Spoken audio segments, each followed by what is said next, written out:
예, 안녕하십니까. 2026년 대비 형사소송법 3개년 최신 판례에 대해서 살펴보도록 하겠습니다. 먼저 교재 보시면은 맨 앞부분에 나오는 것 중에 관련돼 가지고 주로 전론 부분에서는 뭐 특별하게 나온 최신 판례가 없고 소송의 주체와 관련돼 가지고 몇 가지 판례들이 나왔었는데 소송의 주체와 관련된 뭐 최신 판례는 법원이나 검사 아니면 피고인 관련된 최신 판례는 없었어요. 최근 3년 동안 제일 중요한 거는 변호인과 관련된 몇 가지 최신 판례들이 있었다. 자, 그럼 우리가 관련돼 가지고 변호인과 관련된 판례 중에 제일 중요한 것 중에 하나가 국선 변호인 선정과 관련된 판례들이 몇 개 있었는데 국선 변호인 선정과 관련돼 가지고 몇 가지 보시면은 자, 우리가 기본적으로 국선 변호인이라고 하는 것은 기본적으로 33조에 규정되어 있죠. 그때 국선 변호인 관련돼 가지고는 우리가 33조에 형사법 33조에 규정되어 있는데 1항은 반드시 직권으로 해줘야 되는 의무 조항이다. 그렇게 여러분들이 보시면 될 것 같고 33조 2항 같은 경우는 이제 신청에 의해서 당사자 신청에서 의하는 경우 그다음에 3번 같은 경우는 필요성이 있는 경우 직권으로 반드시 해줘야 되는 그런 사항이다 이렇게 보면 될 것 같습니다. 자, 그 중에서 이제 1항과 관련돼 가지고 33조 형성법 33조 1항에 보시면은 피고인이 구속된 때는 당연히 관련돼 가지고 국선 변호인 사선 변호인이 없을 때 국선 변호인을 선정해 주도록 돼 있습니다. 자, 근데 이제 과거에 우리 판례가 어떻게 봤냐면 이 부분이 이제 과거의 판례 입장이에요. 그렇기 때문에 과거 판례는 33조에서 말한 피고인이 구속된 때라 함은 당해 사건으로 구속된 경우만을 말한다라고 하는 것이 과거의 판례 입장이었습니다.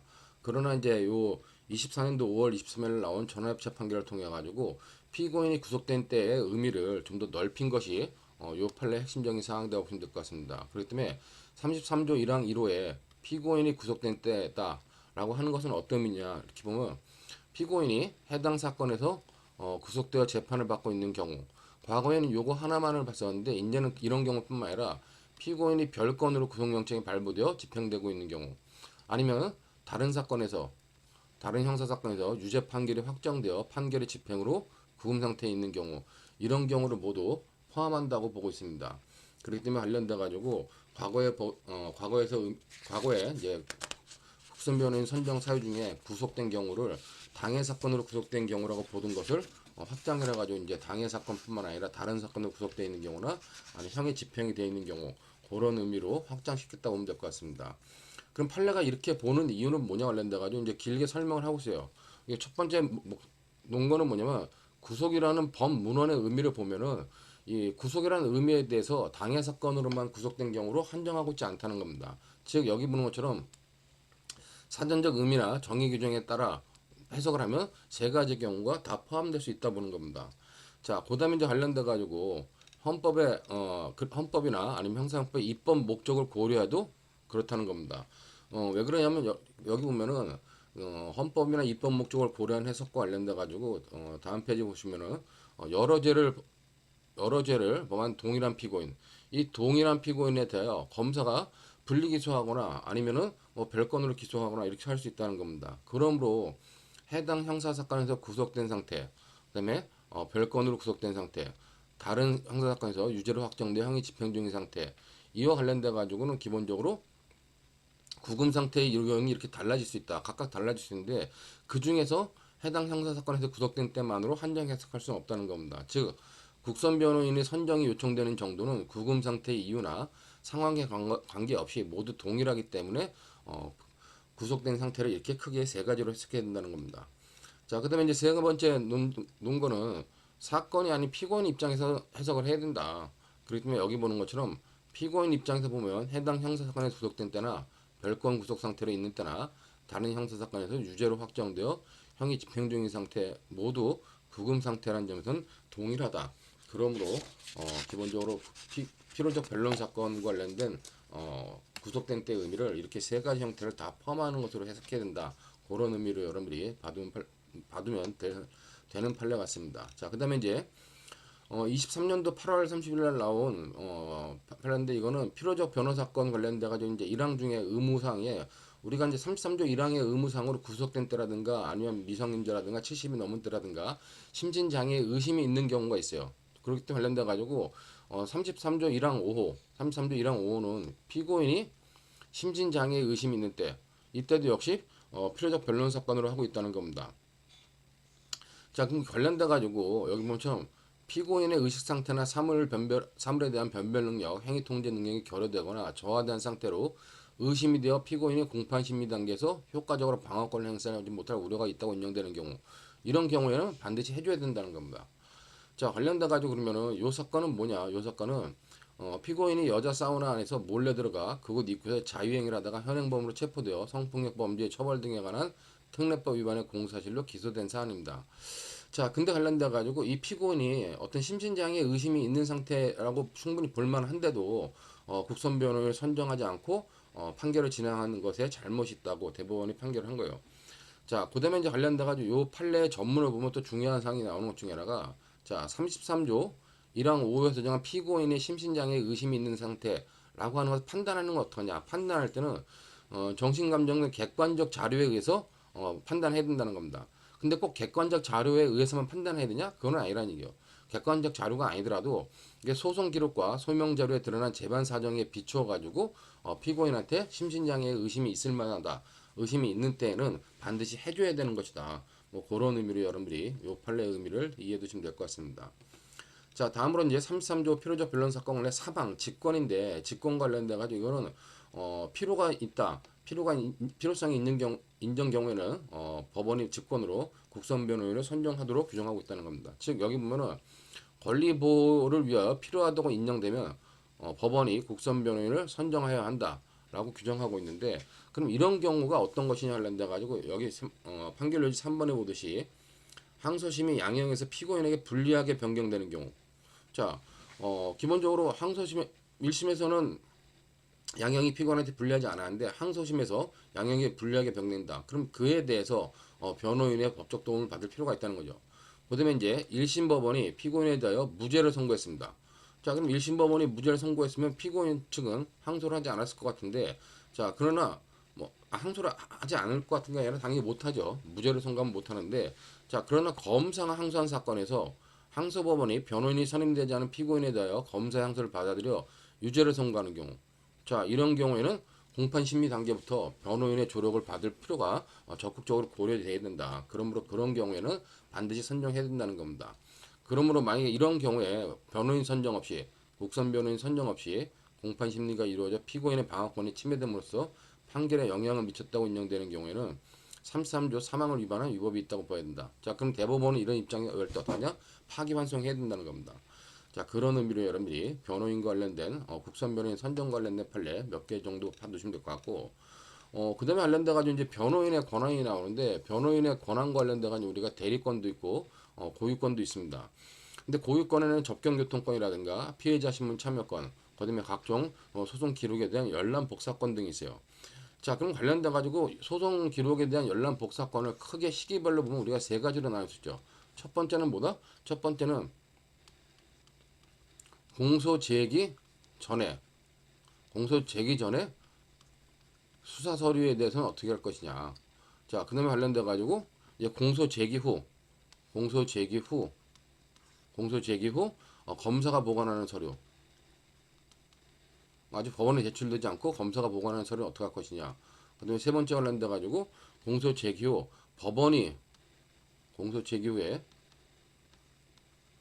법원이 보관하는 서류에 대해서는 어떻게 할 것이냐 관련돼 가지고 일반적으로 변호인은 공소 제기 후에 검사가 보관하는 서류, 이것에 대해서는 우리가 증거 게시를 통해 가지고 열람할 수 있습니다.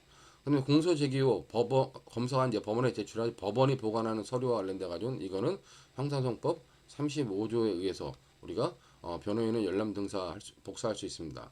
자, 그럼 관련돼 가지고 공소 제기 전에 수사 서류와 관련된 어떻게 할 것이냐. 공소 제기 전에 수사 서류와 관련돼 가지고 원칙적으로 뭐요? 이건 원칙적으로 비밀이 유지되어 있기 때문에 원칙적으로 기본적으로 열람 복사가 안 됩니다. 기본적으로 열람 복사가 안 되죠. 자, 관련돼 가지고 그러나 뭐 예외가 있는데, 예외와 관련돼 가지고는 우리가 뭐 영장실질심사라든가 아니면 적부심사 청구와 관련돼 가지고 적부심 청구와 관련돼 가지고는 일정 부분 변호인이 열람만 복사는 안 되고 열람만 할 수 있도록 되어 있습니다. 자, 그럼 관련돼 가지고 이것은 공소 제기 전에 수사와 서류와 관련돼 원칙적으로 열람 복사가 안 된다. 형사법상 열람 복사가 안 되는 건데 이와 관련돼 가지고 문제되는 것 중에 하나가 그러나 우리가 공공기관의 정보 공개에 관한 법률, 즉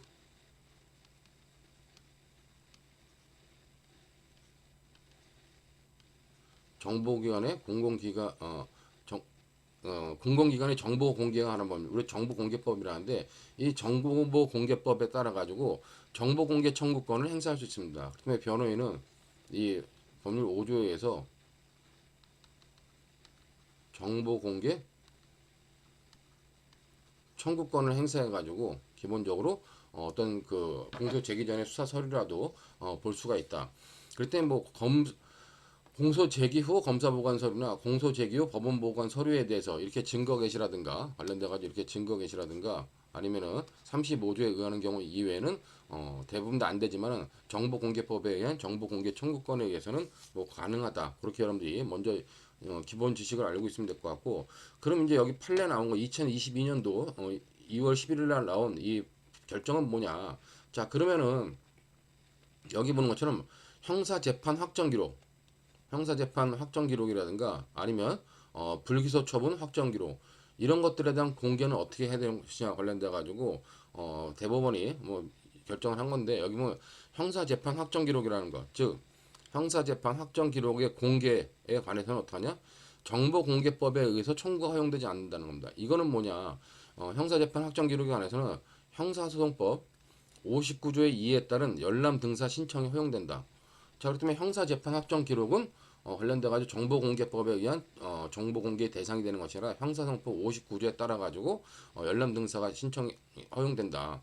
근데 만약에 이제 형사소송법 59조에 따른 열람 등사 신청에 관련돼 가지고 만약에 검찰청에서 이것에 거부를 한다. 그럴 때는 그 방법은 뭐다? 그 불복 방법 관련돼 가지고 여기 보는 것처럼 불복 방법은 준항구에 의한다라고 보면 된다는 겁니다. 자, 그럼 관련돼 가지고 그러면은 이 형사 재판 확정 기록은 그런데 불기소 처분으로 종결된 기록, 즉 불기소 처분 확정 기록에 대해서는 어떠하냐? 이거는 정보공개법에 따른 정보공개 청구가 허용된다. 그다음에 그 거부나 제한 등에 대한 불복은 항고소송, 일반적 행정소송의 일종의 항고소송 절차에 의한다. 뭐 그렇게 여러분들이 정리해 두시면 될 것 같아요. 그렇기 때문에 관련돼 가지고 요 사안을 여러분들이 좀 정리해 두시면은, 이거는 뭐 형사소송법 책에 나와 있는 부분도 있고 나와 있는 책도 있고 안 나와 있는 책도 있는데, 형사재판 확정 기록은 형사소송법 59조의 2에 따르는 거고 불기소 처분 확정 기록은 정보공개법에 의하는 거다. 그다음에 관련돼 가지고 이것은 불복 방법에 대해서 검사의 결정이기 때문에 준항고에 의한다. 그다음에 이걸 정보공개법에 따른 것이기 때문에 이거는 항고소송에 의한다. 이렇게 여러분들이 정리해 두시면 될 것 같습니다.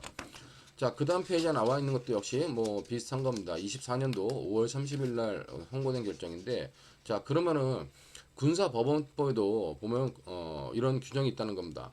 그렇기 때문에 관련돼 가지고 여기 보는 것처럼 군사법원법 309조의 3은 군검사가 공소 제기된 사건과 관련해 보관하고 있는 서류 또는 물건의 공개 여부나 공개 범위 등에서는 자, 정보공개법에서 규정한 것과 달리 규정하고 있다. 그러므로 이제 군검사가 공소 제기된 사건과 관련해 보관하고 있는 서류 또는 물건에 가서는 뭐다? 정보공개법에 의한 정보공개 청구가 허용되지 아니한다. 이건 군사법원법 309조의 3항, 309조의 4항, 309조의 3, 309조의 4, 뭐 이런 조문에 의해서 해결할 수밖에 없다. 그렇게 여러분들이 이해하시면 될 것 같습니다. 자, 그 다음에 관련돼 가지고 이제 형사 재판 확정 기록에 대한 열람 등사 신청 시 형사법 59조의 2항 본문 3호에서 정한 열람 등사 사유에 해당하는지 여부가 문제된다는데, 자, 이것 관련돼 가지고는 이제 뭐 길게 설명돼 있지만 여러분들이 쭉 보시면서 맨 마지막에 나와 있는 부분만 정리하시면 될 것 같아요. 관련돼 가지고 이거는 이제 피고인이 이제 관련돼 가지고 재판을 받았어요. 그러니까 재판을 받아 가지고 관련돼 가지고 이제 뭐 재판이 확정된 겁니다. 근데 이와 관련돼 가지고 이제 정보 공개를 청구했는데 정보 공개를 거부한 겁니다. 그러니까 이 사람이 이제 정보 공개를 정보 공개를 거부하니까 관련돼 가지고 항고를 준항고를 한 거예요. 그래서 이제 준항고인을 하는데 여기 보면은 자, 준항고인은 위 사건에서 증거로 제출되어 조사된 서류에 대하여 검찰청에 열람 등사 신청을 했으나 검사가 그 신청을 거부하자 준항고를 제기했다. 그러니까 준항고인 입장에서는 이미 재판에서 다 공개된 건데 공개된 내용을 갖다가 자기한테 확정 기록을 갖다 보여달라 그랬는데 준항고인은 그렇게 보여달라는데 검찰청은 이건 피해자의 어떤 사생활의 비밀이라든가 이런 것 때문에 안 된다고 해가지고 거부한 겁니다.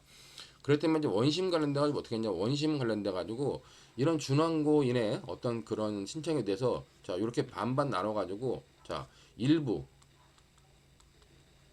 자 일부는 인용 결정을 했어요. 그렇기 때문에 일부는 뭐 공개하라 그랬는데 검사는 이에 대해서 다시 재항고한 겁니다. 자, 그 재항고 돼가지고 이제 대법원에서 결정이 난 건데, 자 대법원은 이와 관련돼 가지고 대법원은 여기 보는 것처럼 준항고인이 피해자를 상대로 저지른 성폭력 범죄의 내용과 경위, 범행 전후의 상황, 피해자가 입은 피해 정도, 합리성이 결여된 측면이 있는 준항고인의 이 사건 열람 등사 신청 이유, 그다음에 재판 확정 후 준항고인의 피해자한 계속된 적대적 태도, 열람 등사를 구하는 소송 기록의 구체적 내용, 소송 기록의 제3자 제공이나 기록 내용의 유출, 누설 등의 위법성과 그에 따른 피해자에 대한 2차 피해 가능성. 자, 이런 것 등을 종합적으로 고려해보면 어떡하냐. 이런 걸 종합적으로 고려해보면은, 자, 여기 보는 것처럼 준항고인의 신청에 따라 열람 등사의 방법으로 이 사건 서류 중 전부 또는 일부가 공개된다면 피해자 등 사건 관계인의 명예나 사생활의 비밀 또는 생명 신체 안전이나 생활의 평온을 현재 우려해야 할 우려가 있는 경우에 해당할 여지가 상당하다. 그러므로 어떡한다?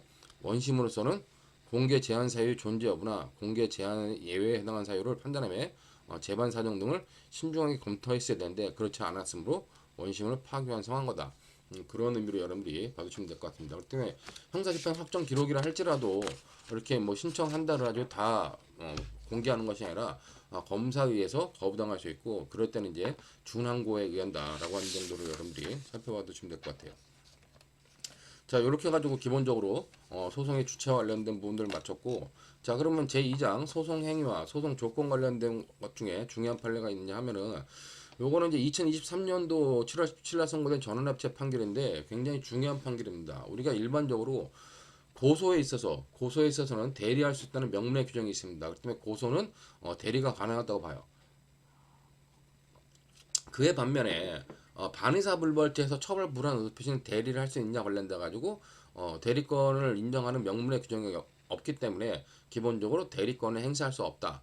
그리고 그런 것이 이제 요 판례 핵심적인 내용입니다. 그렇기 때문에 여기 보는 것처럼 기본적으로 반의사불벌죄에서 성년 후견인은 명문의 규정이 없는 이상 의사 무능력자인 피해자를 대리하여 피고인 또는 피의자에 대한 처벌 불허의 의사를 결정하거나 처벌 희망 의사 표시를 처리할 수 없다.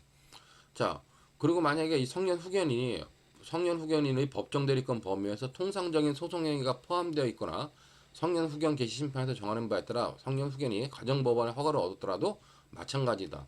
즉 어떠한 경우도 반의사 불벌죄에서의 처벌 불허의 의사 표시는 대리를 할 수 없다라고 판단하는 겁니다.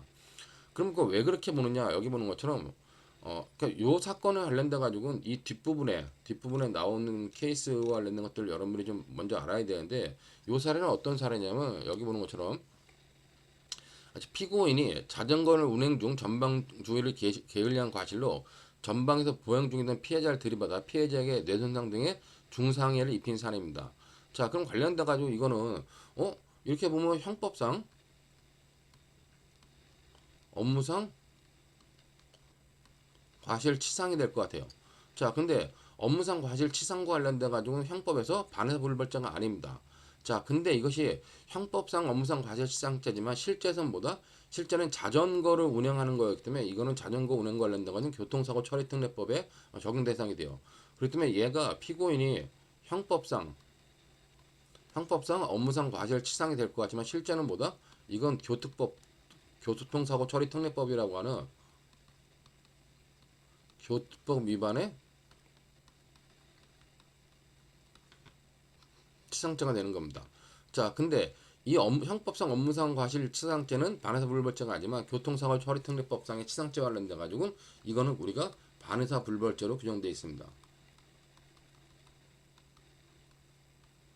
자, 그러므로 만약에 이걸 피해자가 처벌 불원 의사 표시를 하면 피고인은 처벌받지 않는 거예요.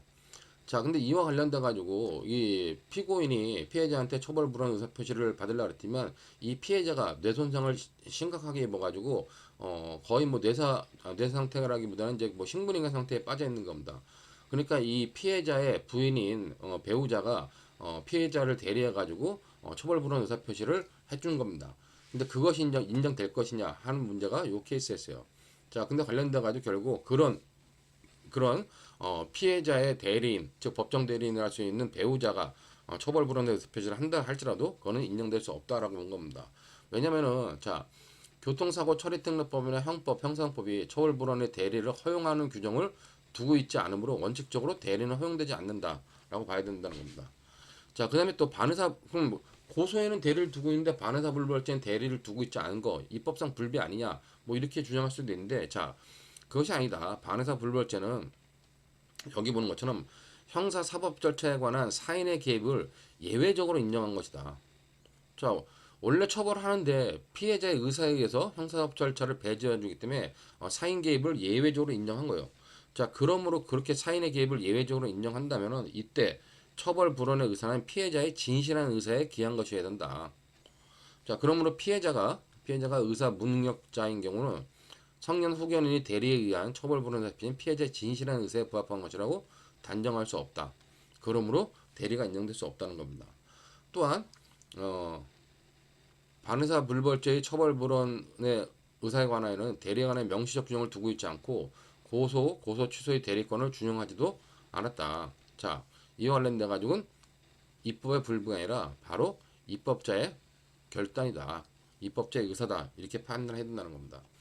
자, 그럼 이런 경우에 기본적으로 피해자는 처벌을 원치 않는데 그것이 이제 반의사 불벌죄에서 말하는 처벌 불원의 의사표현이 인정되지 않으면 그러면 뭐로토록 합의하겠냐? 그리고 관련돼 가지고 성년 후견인이 의사 무능력자인 피해자를 대리하여 피고인인 피의자와 합의하는 경우 이런 경우는 반의사 불벌죄에서 소극적 소송 조건이 아니라 그냥 양형 요소로 고려하면 충분하다라고 하는 것이 대법원의 입장으로 요 판례는 객관식용으로 많이 나왔지만 사례형 문제로는 거의 안 나왔기 때문에 사례형 문제로는 교통사고 사례와 관련된 것과 연결해가지고 언제든지 나올 수 있으므로 그 부분을 여러분들이 좀 체크해 두시면 될 것 같습니다. 자, 그다음에 소송행위 관련돼 송달 관련돼 가지고 송달 영수인이라고 하는 제도가 있는데 송달 영수인과 관련돼 가지고 여기 있는 것처럼 자, 송달 영수인 신고의 효력은 그 신급에만 미친다. 그러므로 상소 또는 이송을 받은 법원의 소송 절차에서 그 신고의 효력은 없다. 그렇기 송달 영수인의 신고는 1심에서 만약에 송달 영수인을 신고했다. 그러면 1심 법원에만 그 당해 1심 수소 법원에 대해서만 효력이 있다는 거예요. 만약에 상소했다. 그럼 상소심에서는 효력이 없는 거고 만약에 그 수소 법원이 관련된 사건을 이송했다. 그럼 이송된 법원에서도 효과가 없다는 겁니다. 그렇기 때문에 그런 의미로 여러분들이 좀 이해해 두시면 될 것 같고 이 사건은 자 1심에서 송달 영수인을 신고했습니다. 자, 근데 관련돼 가지고 원심에서는 뭐냐? 여기 관련돼 가지고 원심에서는 그 송달 영수인과 관련된 사람한테 관련돼 소송 기록 접수 통지를 했어요. 근데 소송 기록 접수 통지를 했는데 결국 그것이 적법하지 않은 거죠. 그렇기 때문에 관련돼 가지고 뒤에 보면은 자 1심 변호인의 사무소는 피고인의 주소, 거소, 영업소 또는 사무소 등의 송달 장소가 아니다. 그러므로 관련돼 가지고 자 1심에서 한 송달 영수인 신고 효력은 원심 법원에 미치지 아니하므로 피고인에게 소송 기소 접수 통지가 적법하게 송달됐다고 볼 수 없다는 거죠. 자, 그럼 항소심은 소송 기록이 접수되면 소송 기록 접수 통지를 해야 돼요. 그리고 소송 기록 접수 통지를 받은 항소인은 관련돼가 20일 내에 항소 이유서를 제출해야 되죠. 근데 관련돼 가지고 이 소송 기록 접수 통지서가 1심 소송 송달 영수인한테 전달된 것이므로 적법하게 소송 기록 접수 통지가 있지 않은 거다.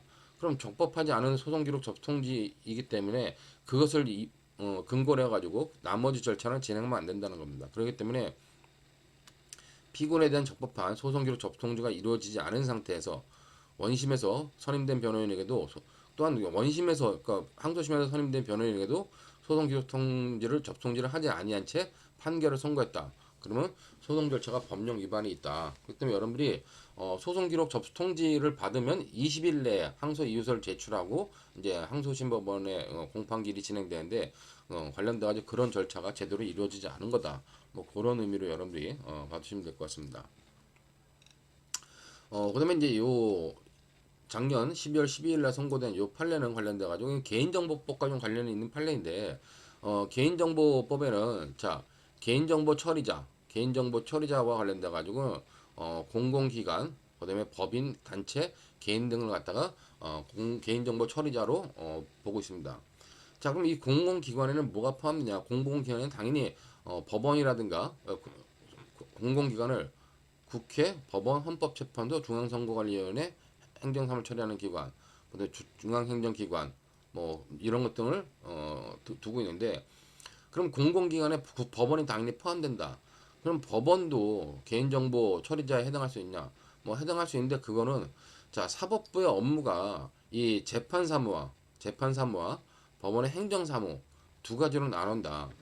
근데 이제 사법부 고유의 업무인 재판사무와 법원의 행정사무를 나눌 때 이 개인정보 처리자와 관련된 내용은 행정사무에 관련된 것만 적용이 된다는 겁니다. 그렇기 때문에 행정사무를 처리하는 기관으로서의 법원과 재판사무를 처리하는 기관으로서의 법원 이거는 구별된다. 그렇기 때문에 관련돼 가지고 개개 사건에 대해서 그렇기 때문에 개개 사건에 대해서 재판사무를 담당하는 법원 즉 재판사무를 처리하는 법원으로서는 개인정보 처리자에서 제외된다고 보는 것이 타당하다. 그렇기 때문에 재판사무를 담당하는 법원이 결국 수소법원이죠. 수소법원이 그 재판권에 기하여 법에 정해진 방식에 따라 행하는 공권적 통제 행위로서 여러 소송 서류 등을 송달하는 경우 이런 경우는 개인정보 처리자로서 개인정보를 제공한 것이라 볼 수 없다라는 의미로 여러분들이 이해해 두시면 될 것 같습니다. 요 정도의 내용으로 이제 우리가 제1편 관련된 소송 주체와 소송 행위 관련된 부분을 마치고 그다음에 이제 2편 수사와 관련돼 가지고 새로운 판례들 좀 살펴보겠습니다. 22년도에 판결된 판례 중에서 보면은 고소권자는 기본적으로 피해자 또는 그 법정 대리인이 이제 고소권자가 되는 건데 그러면 이제 법원이 선임한 부재자 재산 관리인 이 사람도 고소권자가 될 수 있냐? 고소권자가 될 수 있다고 본 판례입니다. 그런 의미로 여러분들이 정리해 두시면 될 것 같고 자 그다음에 이제 임의수사와 관련된 부분 중에서 임의수사인지 강제수사인지와 관련돼 가지고 논란이 된 케이스가 있죠. 대표적인 것이 임의수사와 강제수사의 한계 영역에서 논의되는 것 중에 하나가 바로 사진 촬영입니다. 잠깐만.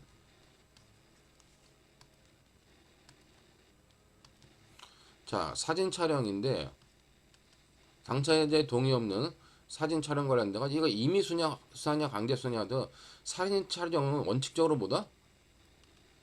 원칙적으로 강제수사예요. 자 그렇기 때문에 사진 촬영은 기본적으로 강제력을 행사하지 않지만 기본권 침해가 있기 때문에 강제수사를 보는 것이 원칙이다. 그러면 강제수사하면 뭘 해야 돼요? 강제수사하면 당연히 영장을 받아야 된다는 겁니다. 자 근데 언제 수사기관이 사진 촬영할 때마다 영장 받아오냐. 그렇기 때문에 예외로서 영장 없는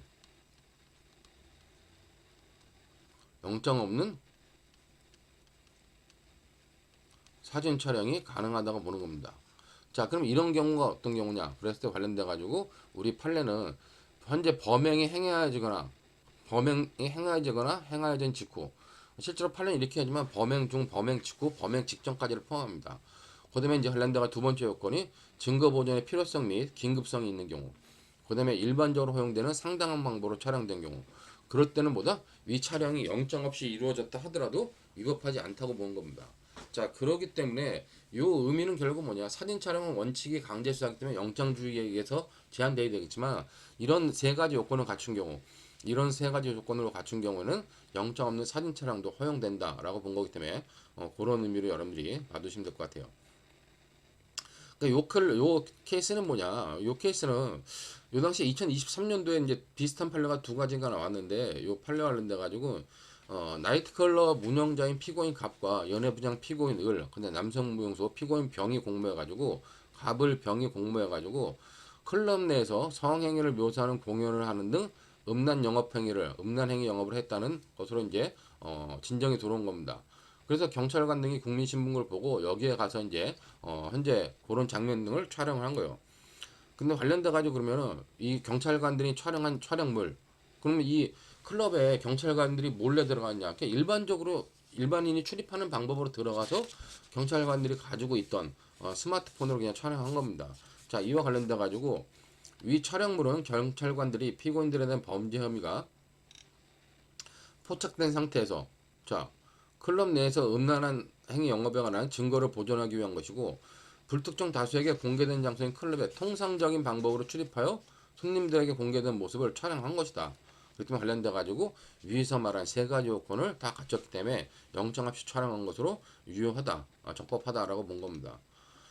그럼 관련돼 가지고 또 이제 비슷한 시기에 판례 관련돼 가지고 그러면 이렇게 사법경찰관이나 아니면 뭐 특별 사법경찰, 특사경이나 일반 사경이 범죄 수사를 위해서 어떤 공공장소에 들어갈 때 어떤 증표를 제시해야 되냐? 증표 제시할 필요가 없다는 겁니다. 그렇기 때문에 특사경으로 지명된 공무원이 범죄 수사를 위하여 음식점 영업장소에 출입하여 증거 수집 등 수사를 하는 경우 이럴 때는 뭐다? 이럴 때는 출입 증표, 출입 시에 내가 경찰 공무원이라는 증표를 제시하지 않더라도 위법하지 않다는 겁니다. 단지 행정 조사를 하려는 경우에만 그런 증표들을 제시해야 된다. 그렇게 여러분들이 받으시면 될 것 같아요. 자, 그 다음에 관련돼 가지고 이제 요거 앞에 부분은 23년도에 나온 사진 촬영 관련된 판례인데 최근에 작년에 나온 것 중에 가장 중요한 것 중에 하나가 범죄 현장에서의 대화 녹음의 증거 능력이 문제된 경우가 있습니다. 자, 이거는 뭐냐면은 요 케이스는 자, 케이스는 A하고 B라는 사법 경찰이 자, 성매매 알선을 한다고 하는 이 성매매 알선하는 장소에 들어간 겁니다. 여기서 이제 A가 여기에 이제 몰래 들어가가지고 여기 사장이 갑이라는 사장이 있어요. 자, 그렇다면 사법경찰이 여기 들어가서 사장한테 성매매 하느냐, 성매매 되느냐 했더니 사장이 성매매 된다라고 얘기를 한 겁니다. 자, 근데 이 과정에 A가 여기다가 그런 것들을 녹음을 한 거예요. 자, 녹음을 하고 사장이 관련돼 가지고 그러면 이 방에 들어가 있으라 그래가지고 A를 이 방으로 들여보내고 여기에 이제 성매매 여성인 C를 불러들인 겁니다. 자, 근데 이제 성매매가 시작되기 전에 A가 나는 사법경찰이다 그래가지고 신분을 제시하고 관련돼 가지고 이 B를 불러가지고 이 사장을 성매매 알선에 관련된 현행범으로 체포를 한 겁니다. 자, 현행범 체포하면서 관련돼 가지고 이제 여기서 이제 각종 촬영 등을 한 거예요. 자, 그랬을 때 중요한 것 중에 하나가 뭐냐? 여기 관련돼 가지고 이 녹음이 불법한 녹음이냐? 범죄 현장을 녹음한 것이 불법하냐? 불법하지 않냐? 관련돼 가지고 역시 이 녹음도 뭐다? 이 녹음도 기본적으로는 상대방의 사생활을 침해하는 거기 때문에 녹음도 강제 수사에 해당할 수 있다는 겁니다. 자, 강제 수사다. 그러나 예외로서 영장 없이 할 수도 있는 거다. 근데 이때 이제 판례가 제시하고 있는 근거가 뭐냐? 앞서 봤던 사진 촬영과 관련된 그런 법리를 그대로 제시하고 있어요. 그렇기 때문에 현재 범행이 행해지고 있거나 행해진 직후 증거 보존의 필요성 및 긴급성이 있는 경우 상당한 방법으로 행했다면 자, 범행 현장에서 현행범 등 관련자들과 수사기관과의 대화를 녹음한 경우라면 이것이 통비법 위반은 당연히 아니고 통비법 위반이 아니라면 이거는 기본적으로 영장 없는 녹음으로서 유효하다, 적법하다라고 보면 판례예요. 그렇기 때문에 이와 관련돼 가지고 요것들을 여러분들이 보시면 될 것 같고 요 판례는 여기 판결 요제는 안 나왔는데 판결 전문을 자 읽다 보면 나오는 것 중에 하나가 근데 이제 관련돼 가지고 이 B가 갑을 갖다 현행범 체포하면서 여기를 갖다 사진 촬영을 합니다. 그러니까 관련돼 가지고 성매매 업소 내에 어떤 그 성매매 알선 장소라든가 아니면 뭐 휴게실인가 이런 부분들 자 이런 부분들을 여기를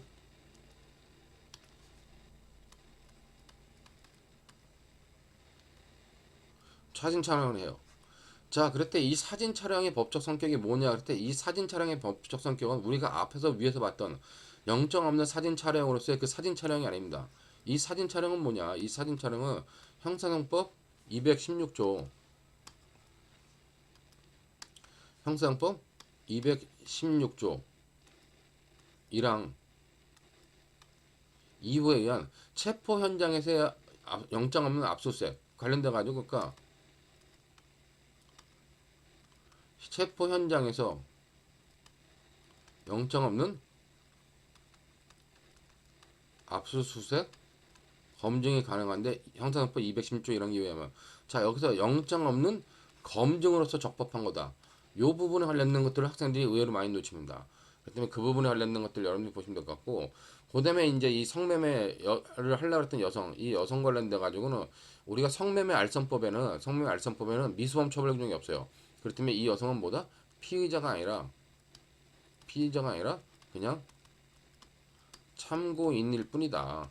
그러므로 참고인일 뿐이므로 이 시에 대해서는 기본적으로 피해자 신문이 아니라 참고인 조사를 했으므로 진술 거부권을 미리 고지할 필요가 없다라고 하는 것으로 여러분들이 이 판례를 좀 봐두시면 될 것 같습니다. 그렇기 때문에 이 판례는 작년에 변호사 시험 사례형 문제 관련돼 가지고 객관식 문제, 사례형 문제로 나왔는데 이건 다시 주관식 문제로 나오더라도 크게 문제되지 않을 만한 판례다. 그렇게 여러분들이 봐두시면 될 것 같아요. 자, 다음으로 이제 강제사와 강제처분 관련돼 가지고 먼저 대인적 강제처분 관련돼 가지고 올해 이제 2025년 3월 초에 나온 판결이 하나 있는데 이거는 구속 전 피의자 신문 절차, 우리가 흔히 말하는 영장실질심사가 있는데 영장실질심사는 일반적으로 하루 만에 끝납니다. 하루 만에 끝나고 나서 영장실질심사 관련돼 가지고 영장실질심사 뭐 두세 시간 하고 나서 관련돼 가지고 영장을 발부할 것인지 말 것인지에 대한 판단을 법원이 하는 거예요. 자, 근데 특이한 경우가 있었는데 특이한 경우 영장실질심사가 하루 만에 안 끝난 겁니다. 당일날 안 끝나니까 법원이 이걸 갖다 속행하겠다 그래가지고 오늘 구속영장에 신문 관련돼 가지고 오늘뿐만 아니라 하루 더 진행을 해가지고 결국은 발부한 거예요. 그랬을 때 그것이 이제 피의자 입장에서는 구속영장이 발부될지 안 발부될지가 모르는 상태에서 하루 더 구금된 상태에서 관련돼 가지고 그 사건을 갖다가 지켜봤으니까 그것이 불법 구금 아니냐 이렇게 이제 주장한 건데 법원은 그건 아니라고 본 겁니다. 관련돼 가지고 이렇게 본 것처럼 자, 원래 구속 전 피의자 신문제도는 기본적으로 당일날 끝내는 것이 바람직하다는 겁니다. 그러므로 특별한 사정이 없는 한 구속 전 피의자 신문 절차도 신문 기일을 속행하는 것은 바람직하지 않다는 거예요. 바람직하지 않다는 것이지 그것이 불법이라는 얘기는 아닙니다. 그렇기 때문에 만약에 별다른 사유 없이 신문 절차가 지연됨으로써 구속영장이 발부되지 않은 상태로 피의자의 신체 자유가 장기간 제한되어 실질적으로 불법 구금에 해당한다고 볼 정도로 이런 것. 자, 이런 것이라면 불법이다라고 하겠지만 그런 것이 아니라면 자, 일부러 이렇게 한 것이 아니라면 뭐다? 아니라면 단지 신문기일을 속행하였다는 사정만으로 구속영장의 적법성과 효력에 어떤 영향을 미친 것이라고 볼 수 없다는 겁니다. 그러므로 영장실질심사는 하루 만에 끝내는 것이 좋겠지만은 뭐 이틀씩 간다 하더라도 그것이 불법 구금에 해당하는 정도가 아닌 이상은 위법하지 않다. 뭐 그런 의미로 이해해 두시면 될 것 같습니다. 그다음에 이제 대인적 강제 처분 관련돼 가지고 이제 피고인을 구속하는데 우리가 이제 윗부분은 여기 관련된 부분은 피의자 구속에 관련된 것이었고 그다음에 관련돼 가지고 이제 피고인 구속과 관련돼 가지고는 피고인 구속은 기본적으로 법정에서 선고를 하면서 법정 구속을 하죠. 자, 그럼 법정 구속 관련돼 가지고 기본적으로 검사가 집행을 합니다.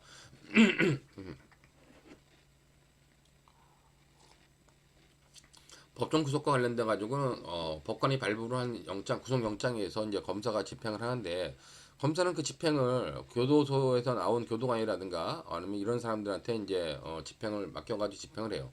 그랬을 때 그 교도관에 의해서 이제 법정 구속된 사람이 그 법정 옆에 있는 피고인 대기실로 인치되었다. 그럼 그때는 법정 절차에 의해서 구금된 사람이 맞느냐? 그때 구금된 사람이 맞는다고 본 겁니다. 여기 보면 처럼 피고인 대기실로 인치되었다면 다른 특별한 사정이 없는 한 피고인은 형법 145조 1항의 법률에 의해 체포 구금된 자에 해당한다. 뭐 그런 의미로 여러분들이 보시면 됐고 그다음에 관련돼 가지고 검사가 법정에서 법원으로부터 구속영장을 전달받아 교도관 등으로 하여금 피고인을 인치하도록 하였다면 집행 절차가 적법하게 개시되었다고 볼 수 있다. 그러므로 관련돼 가지고 형법 145조 1항에서 말하는 법률에 의해 구금된 자에 해당한다. 그다음에 이제 구속영장 집행을 통하여 최종적으로 피고인에 대한 신병을 인계받아 구금을 담당하는 교도관이 법정에서 곧바로 피고인에 대한 신병을 확보했다면 구속의 목적이 적법하게 달성된 것으로 볼 수 있다. 그런 게 관련되므로 이런 사람이 도주하면 도주죄가 성립한다는 거예요. 근데 이 케이스는 여러분들이 좀 알아야 될 케이스가 좀 사실관계 알아야 되는 게 뭐 법정에 가본 분들은 알겠지만 자 법정이 이렇게 있습니다. 법정이 있고 여기에 이제 판사석이 있고 여기에 이제 피고인석이 있고 여기 검사석이 있어요. 자, 그럼 보통 이쪽에 법정 바깥에 이쪽이나 아니면 이쪽에 관련돼 가지고 피고인 대기실이 있습니다.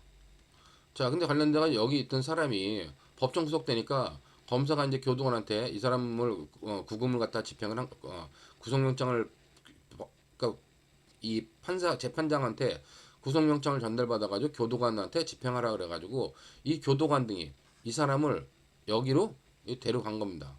자, 그런 상태에서 이 사람이 어떻게 했냐? 이 사람이 도망을 간 거예요.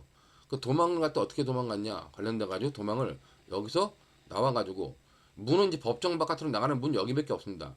여기를 나가려다가 법정에 있는 경위한테 제지당해가지고 이 법정 바깥으로 못 나간 거예요. 그랬을 때 이 사람에 대해서 무슨 죄가 성립했냐? 관련돼가지고 도주죄가 아니라 도주 미수가 된다. 이 도명을 실행했을 때 도주자가 되고 그다음에 관련돼 가지고 법정 바깥으로 나가지 못했기 때문에 도주 미수가 된다라고 하는 의미로 여러분들이 요파를 받으시면 될 것 같습니다. 자, 그다음에 관련돼 가지고 이제 대인적 강제 처분 관련돼 가지고 중요한 것 중에 하나가 구속의 집행 정지와 실효와 관련된 부분을 여러분들이 좀 받으면 될 것 같아요. 이거는 뭐 중요한 결정인데 의외로 사람들이 잘 안 봐가지고 잘 몰랐던 부분 관련된 것도 있는데, 자, 기본적으로 여기 보는 것처럼 군사법원법 141조 2항, 이거는 이제 제가 다른데 이 군사법원법 141조 2항은 형사소송법 110조 1항과 내용이 동일합니다. 자, 일단 군사법원은 피고인이 영내 거주자이면서 소속 피고인에 대한 구속 집행정지에 관하여 만약에 피고인을 구속 집행정지한다 군사법원법에 의하면, 근데 이제 피고인이 영내 거주자이면 그 소속 부대장에게 부탁하고, 만약 영내 거주자가 아니면 형사소송법은 여기부터 진행되는 거죠. 당연히 형사소송법은 구속된 피고인에서 집행정지를 갖다가 이제 실행할 때, 자, 친족 보호단체 그 밖에 적당한 사람에게 부탁하여 피고인의 주거를 제한하도록 규정하고 있습니다. 자, 이것이 형사소송법 110조 1항 결정이고 군사법원법 141조 2항 결정과 동일한 내용이라는 거예요. 자, 그러면 이와 관련돼 가지고 그러면 구속 집행 정지 제도의 취지에 부합한다면 피고인의 도주 방지 및 출석 확보를 위하여 예컨대 전자장치 부착을 구속 집행 정지의 조건으로 부과할 수 있느냐? 부과할 수 있다는 겁니다. 법에는 뭐라 돼 있어요? 보면 법에는 여기 나 있는 것처럼, 자, 친족 보호 단체 그 밖에 적당한 사람에게 부탁하거나 피고인의 주거를 제한하도록 하는 것만, 이렇게만 법에는 규정되고 있답니다. 그런데 이것을 예시 규정으로 볼 거냐 열거 규정으로 볼 것이냐 관련돼 가지고 판례는 이 규정을 결국 예시 규정으로 본 거죠. 자, 그렇기 때문에 관련돼 가지고 이런 것들 말고도 이렇게 전자장치 부착을 조건으로 부과할 수 있냐? 부과할 수 있다고 본 겁니다. 자, 그럼 관련돼 가지고 그 이유가 뭐냐 그랬을 때 관련돼 가지고 구속이라고 하는 것은 가장 중요한 인신의 자유를 구속하는 건데, 그런 인신의 자유를 구속하는 구속을 해제하면서 다시 구속될 것을 담보하기 위해 일정한 조건, 자, 다시 구속될 것을 담보하기 위해 일정한 조건을 부과하는 것, 이거는 구속 집행정지 성질상 당연히 허용된다고 보아야 한다라는 것이 기본적인 입장이라는 겁니다. 자, 그러면 군사법원법 141조 2항이라든가 형사형법 101조 1항에서 들고 있는 이런 것들, 피고인의 주거를 제한하거나 적당한 사람에 부탁하도록 하는 것은 뭐냐? 이런 거는 하나의 그 조건의 구속 집행 정지의 조건의 내용은 예시로 볼 수밖에 없다. 예시 규정이고 열거 규정이 아니라는 겁니다. 자, 그럼 예시 규정이면 다른 구속 집행 정지의 조건들을 붙일 수 있는데, 그런 구속 집행 정지의 조건들을 붙일 때 어떤 것들을 붙일 수 있냐? 구속 집행 정지 제도의 취지에 들어맞는 것이어야 된다. 그럼 그것들은 어떻게 되냐? 그런 것들은 구체적인 조건은 보석의 조건의 성질에 반하지 않는 한 적용될 수 있다라고 본다는 겁니다. 자, 그러기 때문에 관련돼 가지고 이렇게 전자장치 부착을 갖다가 전자장치 부착은 당연히 보석의 조건으로 돼 있습니다. 그러기 때문에 집행 정지에 대해서 이 전자장치 부착을 조건으로 하는 것, 그렇게 하는 것은 불구속 재판의 원칙 실현에 기여하고 비례성의 원칙이 어긋나지 않는다. 그러므로 전자장치 부착은 구속 집행 정지 조건으로도 허용된다라고 봐야 된다는 겁니다. 뭐 그런 의미로 여러분들이 뭐 관련된 내용 등을 좀 정리해 두시면 될 것 같습니다. 자, 이렇게 해가지고 대인적 강제처분에 관련된 부분도 마치고 잠시 쉬었다가 또 대물적 강제처분에 관련된 부분 살펴보도록 하겠습니다.